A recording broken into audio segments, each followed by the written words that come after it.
મિત્રો 19 વર્ષ થયા આ પ્રદૂષણનો મુદ્દો કચ્છમાં ભૂકંપ બાદ અનેક કંપનીઓ આવી, ફેક્ટરીઓ આવી, કાંઈક વિકાસ લઈને આવે, પરંતુ અત્યારે એની વિપરીત જાય. અત્યારે કઈ રીતે પ્રદૂષણ ફેલાવવું અને લોકોને કઈ રીતે કનડગત કરવી એનો અત્યારે મુખ્ય પ્રશ્ન તમને અત્યારે સમજવો હોય તો અત્યારે કીડાણા છીએ. કીડાણામાં આશ્રમ આવેલું છે, ત્યાં કને છીએ ભરત દાદાને ત્યાં.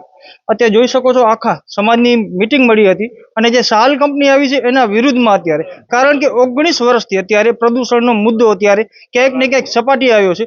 ત્યારે આહિર સમાજના પ્રમુખ આપણી સાથે છે, તેમનાથી વાત કરશું. તેજભાઈ, ખાસ કરી 19 વર્ષનો પ્રશ્ન આજે સમાજ ભેગી થઈ ગઈ, શું કહેશો? આજે અમે ભારાપર હાજર દાદાના સ્થાનમાં ભરત દાદાના વ્રત નીચે આજે મીટિંગ બોલાવી હતી અને આજે સાલ કંપનીનું જે પ્રદૂષણ ત્યાં બહુ જ નુકસાનકારક થઈ રહ્યું જગ્યા, આ જગ્યાને પણ નુકસાનકારક છે.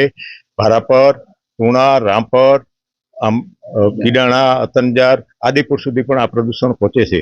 ત્યારે 19 વર્ષથી લડાઈ બહુ ઘણી હાલી, પણ કોઈને એણે દાદ દીધો નથી આજે સુધી. સામેથી એ લોકો કેસ કરીને ડરાવીને બેસાડી દે છે અને બેસી જાય છે માણસો, અને કંઈક એવો આગળ પડતો માણસ હોય એને એ સાવરે છે, એને થોડું જાજુ પગાર દઈને આપે, ગમે એમ કરી લે. પણ આજે જે અમે આ મીટિંગ બોલાવી, આ મીટિંગમાં 1500-2000 માણસો અહીંયા કને મળ્યા અને એ નક્કી કીધું કે આ પ્રદૂષણ ગમે એ રીતે બંધ થાય એવું કાંઈ ને કાંઈ આપણે કોશિશ કરવી. તો અમે એના માટે બધા ભેગા થયા. ભેગા થઈને અત્યારે પ્રદૂષણ બહુ ઘણું છે અને અમે અત્યારે આ પ્રદૂષણ ન થાય એના માટેની મીટિંગ હજી પણ અમે કરવાના છે, એના સેટથી પણ કરવાના છે, અને કરીને જો એ આ બધું નિકાલ કરે તો ચાલુ રહે, એમાં અમને કોઈ પણ વાંધો નથી. પણ પ્રદૂષણ જો ચાલુ રહેશે તો અમે આજ પછી અમે આથી પણ વધારે સંખ્યામાં હું પ્રમુખ સ્થાને પણ હાથમાં કણે એના ગેટને સામે ઉપવાસ માટે ઉતરવામાં અમે નિર્ણય લીધો છે. અને ગમે એમ કરી અને આ પ્રદૂષણમાંથી આ પબ્લિકને ન થાય એને માટે અમારા ખૂબ પ્રયત્નો છે, અને જ્યાં સુધી આ રહેશે ત્યાં સુધી અમે આ પ્રયત્ન ચાલુ જ રાખશું અને છેલ્લે ગાંધી ચિંધ્યા માર્ગે જઈ અને અમે ઉપવાસ ઉપર પણ ઉતરશું. જી તેજભાઈ, ખાસ કરી વાયદો વચન અને લાણી તો થતી હોય છે કે ભાઈ અમે નહીં કરી મીટિંગ દીવેલે, પછી 6 મહિના પછી જેમ હતું એમને પાછું ચાલુ થઈ જતું હોય, તો એના માટે તમે શું કહેશો? આજ દી સુધી એવું જ બન્યું છે. આજ દી સુધી જે કાંઈ બન્યું છે એવું જ બન્યું છે કે અમને વાયદા દીધા છે, વાયદા પછી એણે પાલન કીધું નથી, અને પાલન નથી થયું ત્યારે મોટી સંખ્યામાં અમે અહીંયા ભેગા થયા છે. અને ભેગા એટલા માટે થયા છે કે એનું ગમે એમ કરીને એને કાયદાનું ભાન કરાવવું અને આનું પાલન કરાવવું. એના માટે છતાં આજે જો કાંઈ પણ એનો નિર્ણય નહીં આવે તો અમે નજીકના સમયમાં જ અમે ગમે એ ગાંધી ચિંધ્યા માર્ગે ઉતરશું અને એના ગેટ ઉપર અમે જાતે ઉપવાસ ઉપર ઉતરશું. આજ રોજ અમારા પ્રમુખ શ્રી તેજાભાઈ અને ભરતદાદા અધ્યક્ષ સ્થાને પ્રદૂષણ વિરોધ આખો વિષય લઈ અને સમાજની હજારો લોકોની સાથે રાખીને બેઠક થઈ, અને બેઠકમાં એવું નક્કી થયું કે આ પ્રદૂષણને ગમે એ પરિસ્થિતિએ કાયદાનું ભાન કરાવી કંપનીને અને આ પ્રદૂષણ રોકવું, અને કાયદાના સાથે રાખી અને જે પ્રકારે કાયદો કંપનીઓને ઉપયોગી છે એમ જનતા માટે પણ કાયદો છે, એટલે તંત્રનો સદુપયોગ કરી અને કંપનીના સામે એમનું જે પ્રદૂષણ થઈ રહ્યું છે એમનું ભાન કરાવવું અને એ પ્રદૂષણ રોકવું, એના માટેની આખી જે બેઠક થઈ હતી, એ બેઠકમાં કોઈ પણ પ્રકારનું આ પ્રદૂષણ કોઈ પણ ભોગે રોકવા માટે બધા જ પ્રકારે આંદોલનો કરવા માટે સમાજે નક્કી કર્યું છે. જો આજે પણ એમનો કંપની તરફથી પોઝિટિવ જવાબ આવ્યો છે, એ પોઝિટિવ જવાબમાં એ લોકો સહમતિથી અમારા જે માંગો છે એ નહીં માને તો અમે ગાંધી ચિંધ્યા માર્ગે અગાઉ પણ સમાજ સાથે રાખી બધા જ સમાજે એના ગેટ ઉપર જઈ અને ગાંધી ચિંધ્યા માર્ગે અમે આંદોલન કરશું. અગાઉ પણ ઘણા બધા આના માટે પ્રયાસો થયા છે, પણ કંપનીએ ક્યારેય ધ્યાન આપ્યું નથી. હવે એક જ વિષય લઈને કે તંત્ર સામે પડીને નહીં, તંત્રને સાથે રાખી અને એમને કાયદાનું ભાન કરાવશું કે કાયદો જે રીતે તમને ઉપયોગી છે એમ જનતા માટે પણ કાયદો છે, અને કાયદાનું તમને પાલન કરવું પડશે. ગમે એ પરિસ્થિતિ અમે કાયદાને સાથે રાખી અને કંપની સાથે કાયદાનું પાલન કરાવશું અને જો એ કાયદાનું પાલન નહીં કરે તો આગલું અમારું આયોજન કંપનીના ગેટ સામે જઈ અને ગાંધી ચિંધ્યા માર્ગે જઈને પૂરો સમાજ, અન્ય સમાજ પણ સાથે જોડી અને ગામડાના જેટલા પ્રશ્નો છે એ કંપનીને સોલ્વ કરવા પડશે. અને જ્યાં સુધી સોલ્વ નહીં કરે ત્યાં સુધી આ આંદોલન બંધ નહીં રહે એ પ્રકારનું આજે સમાજમાં નક્કી થયું છે અને આ બેઠકમાં નક્કી થયું છે. હવે ખાસ કરી 19 વર્ષ જેટલો સમય જીપીસીબી જે કહેવાય એ શું કરી રહ્યું હતું ને લોકોને એટલી કનડગત થવા મળી છે. બાપુ દ્વારા એમ કહેવામાં આવ્યું કે હવે પણ આશ્રમ પણ છોડવાનો સમય આવે તો ખાસ કરીને જીપીસીબી લઈને શું કહેશે? જેમ કે અગાઉ પણ પ્રયાસો પ્રજા તરફથી થયા હતા, ગામ તરફથી પણ થયા હતા, પણ એમાં કોઈના કોઈ એની કદના કારણે અમને જનતાને સફળતા મળી નથી. પણ હવે અમને પણ વિશ્વાસ છે કે આનો એક જ રસ્તો છે કે ભાઈ બળથી નહીં પણ કળથી કામ લઈ અને આંદોલન કરી અને ગાંધી ચિંધ્યા માર્ગે જે વર્ષોથી આપણે જ્યાં ન્યાય નથી મળતો અને ન્યાય આંદોલનથી હંમેશા મળતો હોય છે, અને આ પ્રકારનું આંદોલન એટલે સામે બેસી અને ભૂખ હડતાલ ઉપર પણ અમારી બેસવાની તૈયારી છે. અને અમે બધા જ આગેવાનોએ નક્કી કર્યું છે કે સૌ પ્રથમ આપણે જ ગેટ ઉપર બેસી અને ભૂખ હડતાલ ઉપર ઉતરશું. પત્રકારની પણ એક ફરજ હોય છે ને, ફરજના ભાગ રૂપે આપ અમારી બેઠકને જે પ્રકારે અમારો અવાજ સમગ્ર તંત્ર સુધી પહોંચાડવામાં જે આપ મદદ કરી રહ્યા છો અને જનતાનો અવાજ પહોંચાડવો એ પણ પત્રકારની ફરજ છે. અને આપ આપની ફરજ હંમેશા આ જ રીતે નિભાવતા રહ્યો અને આંદોલનને સફળતા મેળવવા માટે આપ પણ અમારી સાથે રહ્યો એવી આ પત્રકારોને પણ અમારી વિનંતી છે. મિત્રો, અત્યારે ભારાપર મધ્યે શાલ કંપનીના પ્રદૂષણને લઈ અને જે વિવાદ ચાલી રહ્યો છે એના વચ્ચે અત્યારે પૂર્વ વિપક્ષી નેતા વિકી હુંબલ સાહેબ ખાસ કરી 19 વર્ષ જેટલો પ્રશ્ન પ્રદૂષણ કચ્છમાં અનેક કંપની આવેલી છે. જેમ તમે હમણાં ઘણા મુદ્દા લઈ આવ્યા, ગૌચરના પ્રશ્નો હોય કે શ્રી સરકારના પ્રશ્નો હોય, સાહેબ ક્યાંક ને ક્યાંક એવું જાણવા મળી રહ્યું છે કે આ કંપનીના પણ જમીન બીજી જગ્યાએ ફાળવામાં આવી છે અને કંપની આખી અહીંયા ઊભી છે. તો આ વિશે તમારા ધ્યાનમાં આવ્યો છે કે નહીં? આ વિષય પણ અમારા ધ્યાનમાં આવ્યો છે. ઘણી બધી ફરિયાદો આ કંપનીને અમને મળી છે, જેમાં રસ્તાઓનું દબાણ છે, કુદરતી પાણીના વહેણોનું દબાણ છે અને જે એને નિયમથી મંજૂરી મળેલી છે. કોઈ પણ કંપની જ્યારે મંજૂરી અપાતી હોય ત્યારે એમાં ઘણી બધી શરતો હોય, નિયમોનું એને પાલન કરવાનું હોય છે.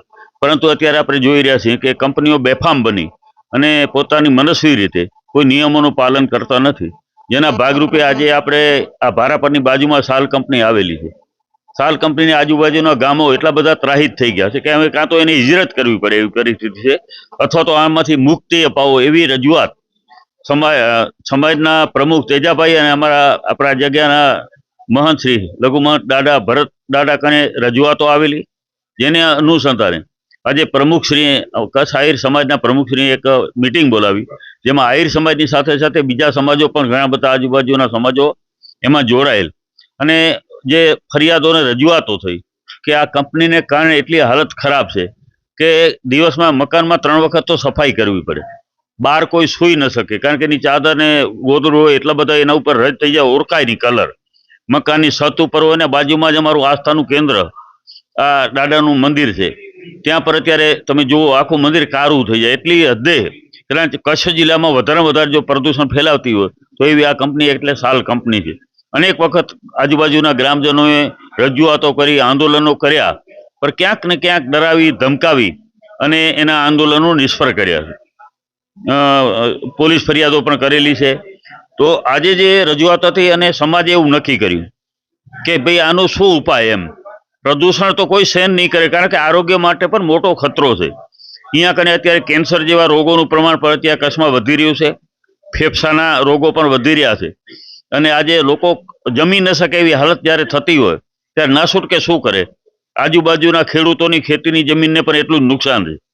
માલધારી અહીંયા કને કોઈ ચરિયાણ જેવું ક્યાંય રહ્યું નથી આજુબાજુમાં. એટલું પ્રદૂષણ જ્યારે થઈ રહ્યું હોય ત્યારે આજે સમાજે એક માંગણી કંપની પાસે રજૂઆત કરવાની છે કે ભાઈ આને તમે અટકાવો, પ્રદૂષણ કોઈ રીતે પણ સહન કરી શકે નહીં.